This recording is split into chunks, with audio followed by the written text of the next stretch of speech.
So this is a bit of a 100-mile update, post bear hunt update, post collaboration launch, how everything went, how the hunt went, what worked, what didn't work, kind of where we're headed with this collaboration. Just a big wrap up of everything about the Bear Slayers. Because if you don't know, the Bear Slayers is my very first collaboration I did with JK Boots out of Spokane, Washington. They're one of the big 3 Pacific Northwest brands that make some of the heaviest duty boots in the entire world. They're my personal favorite style just because they're so ridiculous and over the top and superlative in every way. And because of that, I wanted to make my perfect Pacific Northwest boot, or the PP&W, by making a Pacific Northwest boot that was lighter, more flexible, more versatile, easier to break in, all while still giving it a look and that iconic feel of Pacific Northwest boot. And I've worn these various prototypes for probably around 100 miles. It's a rough estimate, you know, with the initial in-house prototypes, wore the first round of prototypes quite a bit. I especially wore these ones that we cut in half a lot. And it's the worst thing about collaborations is cutting them in half. And I obviously wore these through the bear hunt. And thank you guys for all your support for this collaboration. It was one of the biggest first 24 hours we've ever had with the $500 plus boot. And lots of people are excited. A bunch of people in my personal life reached out about how excited they were. Some personal people bought some. And so that's always a good indicator, is when one of the collaborations spills over to my personal life. That's when I know we've done something pretty unique and cool and it's having some impact and people are excited about it. And so a huge shout out to the Rose Anvil crew for taking care of this entire launch while I was up bear hunting while this launched, the week of the launch. And so they killed it, did everything perfectly. The launch went seamless, and shout out to JK for taking care of their end of things. It was about as good of a launch as we could have expected for a collaboration, and it went off perfectly. So thank you guys for all your support. It was a huge success for a brand new concept, a brand new style, a brand new brand that we're working with. I think you guys that bought a pair of these are gonna be surprised at how much you like these boots, because they turned out so good. And if you missed out on buying a pair of these, they're still available. I convinced JK to leave the listing open until midnight tonight, the day of this launch. But if you're watching this after midnight, you're like, dang it, I missed a pair. We'll probably do some more drops throughout the year. Just make sure you're on the limited edition email list so that you can be notified of when the next drop comes, when figure out your sizing. And also, we usually open up the cancellation slots for the initial launch anywhere from a few days to a few weeks after. So if you're on that list, we'll probably open that up soon, so you still squeeze in a few extra pairs. But if you are watching this the day of the launch, you can still get your order in by midnight. And limiting the quantities is not about building in fake scarcity. It's not about trying to build hype. It's just the amount that the brands are willing to do for us, because we're not trying to take over their whole production. We're not trying to sell thousands of these. We're just trying to make really cool products in smaller batches so that you guys can get some really cool stuff, work with some cool brands, help fund the channel, and especially help fund the next few steps of the channel and this business and what we're trying to do, because we got some cool stuff coming. The million subscriber mark's just around the corner, and we got some really cool stuff that I can't quite tease yet, but I think you guys are gonna love. It's gonna be cool. So how did the bear hunt go? Well, a huge thanks to Nate from JK for meeting me in Coeur d'Alene, Idaho, on my way up to the top of Idaho to drop these off. He drove an hour on Sunday to meet us in Coeur d'Alene to give these to me so I could wear them throughout the bear hunt. But the bear hunt was really good. The first day we saw 4 bears, 2 cubs, a mama bear, and 1 big boar, but we weren't able to get a shot on the big boar on the first day.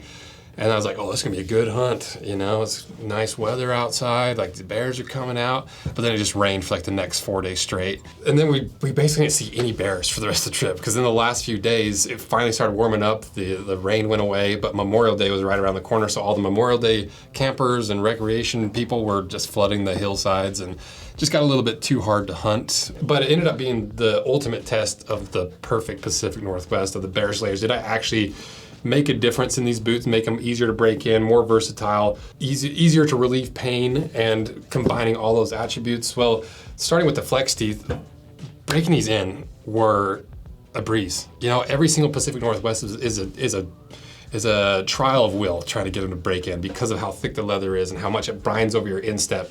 But these flex teeth actually really work. It's surprising how much of a difference it makes in the feel of the boot when they're not broken in, but also once they're broken in. You still feel that extra amount of flexibility and articulation from those flex teeth. And to be honest, I didn't even have to switch out of these boots the entire time I was on the hunt. I packed like 3 different pairs of Keens just to test if I couldn't wear these. And I brought my pair of Barefoot African Rangers in my backpack just in case I had to swap out of these halfway through a trail. But I never had to swap out. I wore them every single moment of every single day, except for when I was taking a few shots of B-roll. With the box lacing system, I thought for sure for the first few days I'd be swapping back and forth and getting a lot of pain there, but I really only used the box lacing maybe 2 times. Once was early on in the hunt where the right side boot was bothering me. I think I just had a weird kink in the leather somewhere with the tongue or the kiltie, and box laced it for a couple hours and went back to it and it was fine. And then one of the days it was really, really wet, I box laced them just to, because the leather got all swollen and it was binding over my foot in a weird way, and so I just quickly box laced them. So even that worked really well, but I was shocked at how little I had to use the box lacing. But when I did use it, it worked very, very well. It works like a charm. Like it just works generally. Bear hug arch support, this panel works too. It's surprising how much more support you get from an additional piece of leather wrapping around your arch like that. And I like the feel of it. It would be cool if it was this panel on both sides, but I like the asymmetry of way more. I just, for whatever reason, I like the asymmetry because it also works functionally because you don't have as much material on the outside of your foot where you don't need that material, and it just looks cooler. I don't care what anyone says, I like the asymmetry. And then if you look at the OT construction, like I've mentioned plenty, I just love the style of construction because you can't really do this in any other Pacific Northwest boot. You know, it's part of what people love about Pacific Northwest boots because it's really rigid and it gives you that support. But for casual wear, light hikes, even bear hunting, anything but really, really heavy duty work, I personally prefer having some flex in the boot. It just makes the boot feel lighter. It makes it less clumpy and less like bulky around your foot. It just articulates a lot more like natural walking. And that's why it's my favorite Pacific Northwest style construction. It's just, for me personally, I love it. It fits everything I need a lot better than a really, really heavy, thick midsole for most of what I do. 7-inch height, love the 7-inch height. The height is still good enough that I could tuck my pants in, still gave me protection, made it easier to take on and take off, being just a little bit shorter, and I like the look of it. You know, it's just a little bit squattier, a little bit more like a bear, you know, just kind of bulky and squatty, not super tall, and just kind of aggressive looking. And it just balances the boot really well. Bison leather, love the Bison leather. It's a big part of why these were so comfortable because even without the flex teeth, it's still gonna be, these boots would have still been way easier to break in compared to even JK's other work boot leather. It's just so soft and malleable and you have those natural break points. It's never gonna be as supportive, but for like the majority of what I do, I like this Bison leather. It's thick, it's flexible, it looks like bear fur when it's flesh out, and it hardly takes any break in, and it shapes your foot really quick, and it bulges out really easily because it has a little bit more stretch than other leather over your toes, and when your big toe where it needs to bulk out or bulge out and like pack out the boot a little bit. And I just love that leather, it's cool. Honey Vibram, like I said, a Honey Vibram gave me a ton of grip. I was surprised at how well it did in the wet conditions. I also love the last, this is built on, it's JK's last. It's really similar to the 4811 last. It's more square jawed. It doesn't come to a point like the 55 last. It's not as almondy, so you have a little bit more room for your toes. It's still really narrow compared to like a wide toe box, like a pair of Keens or whatever. But I like it because it is the classic firefighting last. It's the smoke jumping last. It's one of the oldest last that was ever designed for this style of construction. And so it's cool to be able to use that last and kind of feel it and know what it's like, even though I'd rather have a wider toe box last. And that's why with the sizing, I went up a little bit wider. I went a little bit wider with my sizing. So if you missed the sizing guide, I'll put it in the description, but a quick version of it is JK recommends taking your Brannock size and going down one full size and true to your Brannock width. So me being a 10D, I would have got a 9D, but I like lots of wiggle room. I like wider toe boxes. And so for me, my personal sizing is, I still went down one size for my Brannock, but I went up 2 widths. So I'm a 10D and I ended up with a 9EE. So now, everything pretty much worked. I was pretty happy with it. I think it's about as successful as the very first prototype as we've done. And I absolutely love the boot, and I'm excited trying different leathers, different configurations. But that doesn't mean it's perfect. You know, it was an attempt at the perfect Pacific Northwest boot. But there are some things that we didn't quite get from the original concept that we built in-house that was just trying to fix every little thing. So what did we not get? Well, like I mentioned, this last is still pretty narrow. Even if you get the wider widths, it still can be a more it's just a straighter, more narrow last. And in the original version, we modified a Munson last to make it even wider. So maybe in the future we'll be able to do it on a wider last, but also I still kind of love that it's on that original like firefighting last. Another thing that we were trying to fix in the original concept that still maintained the same as regular Pacific Northwest boots is that pressure on the outside of the boot. Just because you have all that material wrapped underneath, it builds up the leather in there, and so you have to push down that leather to get that high arch support on your outside of your foot broken down, while all that built up arch support on your inside still stays high. And it just takes a while to break it in. That's probably the last remaining point of this boot that really needs to get broken in for me. We attempted to fix it with this prototype boot by doing a 360 stitch down construction, because it removes some of that bulk from the outside.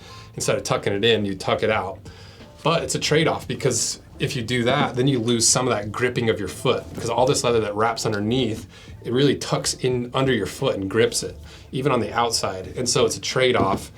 And I'm okay with the trade-off. You know, maybe eventually we'll try a 360 stitch down, but you're gonna lose some of the features of the boot to get some of the attributes you want, that I wanted from this boot.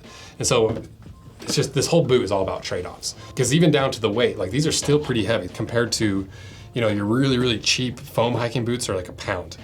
And you know, the 360 stitch down was another way to try to eliminate some of the excess weight by hopefully trying to get rid of some of the nails that they used to construct this boot. Because look at, this is the regular OT boot. Look at all the nails that are in here. You know, those do add up in weight over time. But it's also what makes these boots so durable and so indestructible, is you've got like metal clinching all those layers together. So it's another trade-off where, you know, it's like, do you go for less durable, less indestructible, but more comfortable and easier to break in? Or do you try to ride that line? You go one way or the other? That's part of the fun of this, if I'm being honest. Because even with the Vibram outsole, some people are wanting the non-unit outsole, where it's in two pieces like the regular boots. But for the concept of this boot, it was to be lighter, a lot more flexible. So a unit sole just makes a lot of sense. It's what they use on their regular OT boots, right here. And so you could, I think we probably could technically still do it like the original OT boots, where you've got the independent heel cap or top lift, a single layer of leather, and then it's all nailed up through. But the problem with that is those nails, because as you start adding nails to the inside and more to the construction, you add more weight, and this does look better. I like the look of that. But for the concept of the boot, the unit sole made more sense. And some people were concerned about the voids in the heel of the unit sole, but I have one of these little outsoles. They all have voids in the sole, because you don't really want this full of rubber, because it's going to add even more weight to it, and it reduces some of the squish. And all the Pacific Northwest brands use these top lifts and these outsoles, so I'm not too concerned about it. But I appreciate the feedback and the thoughts on it, because, and let me know what other ideas you guys have for this boot, because I like improving these boots. It's half the fun, is improving them, and slowly each iteration gets better and better and better, adjusting each collaboration little bit by little bit until we have this really perfect design. And it's just impossible to get everything perfect, because we have to take the concept and work through the lens of the brand that's making the product to make that product as close to the concept as possible, with their capabilities, with their tools, with their components, with how they make their products. And so those restrictions and trade-offs force you to think creatively. And that's how we started off here with this pattern, and ended up all the way with the Bear Slayer pattern that looks completely different, while still maintaining some of the features and some of the goals we were trying to achieve with this boot. But it just looks cooler. It's a lot more streamlined, it's simpler, the lines just look better. And we would have never gotten to that point without the trade-offs, and without having to work with around certain things and try to get other things to work. And it's the crucible that makes the collaborations as good as they can be. So final thoughts on the Bear Slayers after around 100 miles of wear, a few different prototypes, after a bear hunt, after breaking in a few different pairs. I'm super happy with it. It's a really approachable first Pacific Northwest boot. It's a really comfortable Pacific Northwest boot. It pares down all the over redundant things and maintains a lot of the true things that make Pacific Northwest boots what they are. And they're ridiculously comfortable. I love the way they feel. They're flexible, they're lighter. There's still plenty of room for improvement, but I think we've really created something truly unique and truly different. And I love how versatile they are, because you could really wear these from anything from casual wear, because they're lighter, more flexible, easier to use, all the way up to the heaviest previous work that you can do in them, because still at the end of the day, you compare to this to basically any other work boot, and these are still ridiculously over the top and overbuilt and about as durable as a boot as you can get. And they just look so good. I love the concept. I love the bear slayer aspect. I love the bear fur look to them, the aggressiveness of the outsole, and how it just looks like a bear. It looks like teeth and claws all the way through, and how this whole thing was a very function-based design that ended up looking really cool form-wise because of the functionality. And it's definitely not the cleanest and fanciest looking Pacific Northwest boot, but for the embodiment of the Pacific Northwest style, I think we pulled it off. I love this boot. Huge shout out to JK Boots for being willing to do this collaboration, because it's not an easy one. It's asymmetrical. It's got hard stitching, the eyelets and speed hooks mismatch. And thanks to you guys for all your support. It's a really cool achievement for me to be able to say I've done a collaboration with the big three Pacific Northwest brands in Whites, Nicks, and JK now. My interest in boots started all the way back in my early 20s, especially with these kind of brands when I was a young firefighter. And so now 10 plus years later, working with them intimately and designing boots with them and being able to say I worked with the big three is a huge achievement for me. And it's really cool to be actually make cool and unique products that are different with these brands. And these collaborations are a huge part of what allows us to cut brand new stuff apart every single week. It's what's setting us up for some pretty cool and big stuff that we have in the works for the 1 million subscriber mark. And last reminder, if you're watching this the day of the launch of this video, you have until midnight to get your order in. Regardless if they sell out or not, they're gonna accept orders up until midnight. If you're watching this afterwards, get on the limited edition email list so you don't miss the next drop or when we open up the cancellation slots in a few days after the close of the sale. And thank you guys. This is so freaking cool. I really appreciate everything you do. See ya.